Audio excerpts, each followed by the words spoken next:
அஸ்ஸலாமு அலைக்கும் வரஹ்மத்துல்லாஹி வபரகாத்துஹு. நபிகள் நாயகம் ஸல்லல்லாஹு அலைஹி வஸல்லம் அவர்கள் இந்த உலகுக்கு கிடைத்த மிகப்பெரிய அருட்கொடையாகும்.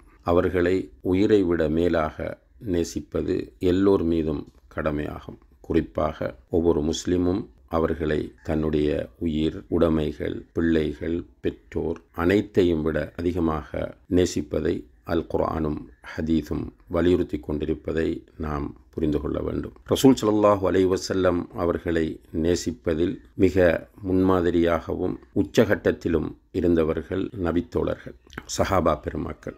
அந்த சஹாபா பெருமக்கள் நபிகள் நாயகம் ஸல்லல்லாஹு அலைஹி வஸல்லம் அவர்களை அணுவணுவாக பின்பற்ற வேண்டும் என்பதில் தெளிவாகவும் உறுதியாகவும் இருந்தார்கள். அப்படிப்பட்ட சஹாபாக்கள் யாரும் நபி ஸல்லல்லாஹு அலைஹி வஸல்லம் அவர்களுக்காக மீலாத் விழா என்ற ஒரு நிகழ்வை ஏற்படுத்தவில்லை. அவர்களுடைய காலத்தில் யாரும் அவ்வாறு செய்யவில்லை என்பதை நாம் உறுதியாக தெரியக்கூடியதாக இருக்கிறது. அதுபோல நபி அவர்களால் சிறப்பித்து சொல்லப்பட்ட தாபிஊன்கள், தபஉத் தாபிஈன்களுடைய காலத்திலும் இந்த மீலாது விழா கொண்டாடக்கூடிய ஒரு நடைமுறை இருக்கவில்லை என்பதிலே நாம் தெளிவாக இருக்க வேண்டும். அந்த அடிப்படையில் தான் உலமா பெருமக்களும் மீலாது விழா என்பது மார்க்கத்தில் இல்லாத ஒரு அம்சம் என்பதை வலியுறுத்தி கூறுவதை நாம் காணக்கூடியதாக இருக்கிறது. இந்தியாவிலே உள்ள தாருல் உலூம் தேவ்பந்த் நிறுவனமும் கூட மீலாது விழா மார்க்கத்தில் இல்லாத ஒன்று என்பதை சுட்டிக்காட்டி ஃபத்வாக்கள் வெளியிட்டிருப்பதை நாம் அறிகிறோம். அன்புள்ள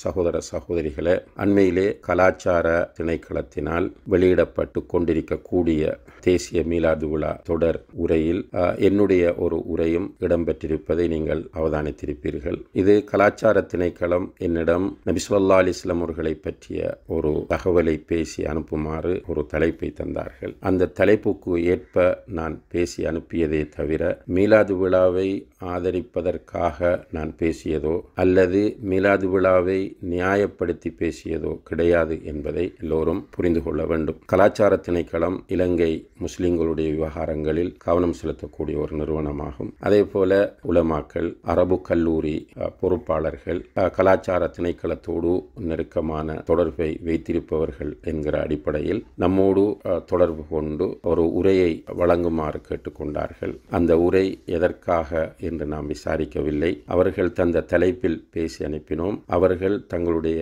ஃபேஸ்புக் தளத்திலே அதை வெளியிடுகிறார்கள். எனவே இதை வைத்து நாம் மீலாது விழாவை ஆதரிக்கிறோம், சரி காணுகிறோம் என்று எண்ணுவது தவறாகும் என்பதை இந்த இடத்திலே சுட்டிக்காட்டிக் கொள்ள விரும்புகிறேன். அல்லாஹு தஆலா அவனுடைய மார்க்கத்தை சரியான முறையில் புரிந்து நடைமுறைப்படுத்த நம் எல்லோருக்கும் தௌஃபீக் செய்வானாக. வஸ்ஸலாமு அலைக்கும் வரஹ்மத்துல்லாஹி வபரகாத்துஹு.